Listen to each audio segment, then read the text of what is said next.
Jose wants to know, are the PRS cleaning kits worth it for the SE? I'm not sure if the cleaners are for the core models. I've never cleaned my guitar with oils and stuff like that. Only the fretboard, so I don't know. My opinion when it comes to self-branded cleaning kits, Fender's cleaning kits, Gibson's, Paul Smith, maybe the exception would be some acoustic brands, okay? But in my experience, most of the brands that have their branded cleaning kits, mostly what it is, they're going to claim all kinds of things, and a lot of those claims are pretty silly. I mean, let's be honest. I mean, not as silly as Gibson saying it's tone polish. I wish that wasn't a real thing. That was. Google it.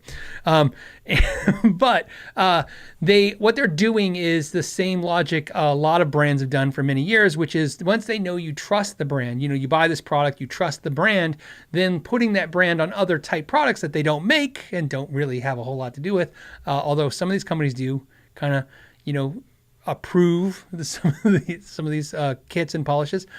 They're just relying on that. So your logic is like, I have a PRS, I want my PRS to look great, and so I'll buy the PRS kit. And if that gives you comfort, then I'm not here to tell you not to do something like that. But what I will tell you is this: me personally, I use Musicnomad stuff and Lizard Spit, and that's it. That's the two I use. I have no issues with any other ones. There's all kinds of opinions on the internet about what polishes are good and what polishes are bad. I've said this before. The guy at Lizard Spit drank some of his stuff. And I was like, holy crap. Okay. He was like, he didn't get drunk. But same thing with, Musicnomad.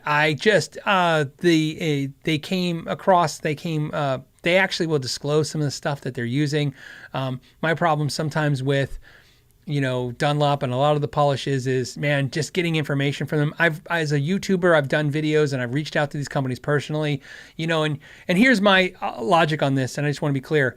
My logic is if I got 250,000 subscribers and I'm trying to get a company to give me a piece of information as a consumer, as an unsponsored consumer video, and they don't respond, I'm like, you got no chance if you're just, one subscriber, right? You got one subscriber on your Facebook. They don't care about you. My point is it's not that they should care about these YouTube channels and these, Instagrams and stuff, but I'm just saying, if you put that weight behind it and you can't get anywhere with it, that makes me nervous when they won't answer questions. So I really trust the Musicnomad guys, and I really trust Lizard Spit. And for when it comes to polishes and cleaners, and that's what I use on all my guitars, period. And I've been using them straight since I just switched them and bought them years ago before COVID, and that's what I use. It's up to you guys, but there's nothing that I've ever read or heard when it comes to electric guitars that says that, let me put it this way: there's no company out there claiming like, if you don't use Gibson polish on a Gibson and Fender polish on a Fender, your warranty's voided or anything like that, or your finish is at risk. There's nothing like that. There might be claims that theirs is better for that type of finish, and there might be some accuracy in that. Not that I can imagine, but I always keep a little bit of open-minded to something you're not aware of. But I'm just telling you again, regardless of that, this is what I use. So, I have some pretty nice guitars, and I've not messed up a single one in all the years. So there you go. And we'll be in it together. If your guitar gets messed up, then mine will get messed up too. Cliff wants to know, what do you use on fretboards? I use the Musicnomad stuff. You can use it on maple fretboards. I saw Scott Grove in the audience a second ago. I think Scott has a video where he uses water, right? I remember that, Scott, when you did that video. That gave me a heart attack, by the way. But it's because, that's their point. I think the point of you doing that video is exactly what I'm saying too. It's like, hey, this is what you use. This is what he uses on his guitars. So I think he just uses like a damp cloth and a dry cloth and just says, call it a day. Eddie Van Halen refused to let anybody use any cleaners on any of his guitars. So, I think that's, I didn't read that somewhere. I was told that by the EVH company. They were saying, like, when they were working with the guitars, you're not allowed to touch them or clean them. He never cleaned any of his guitars. So, so there you go. So there's three options. You can use Scott Grove's water. You can use Musicnomad and Lizard Spit. You can use the branded stuff, or you can be Eddie Van Halen and just not use anything.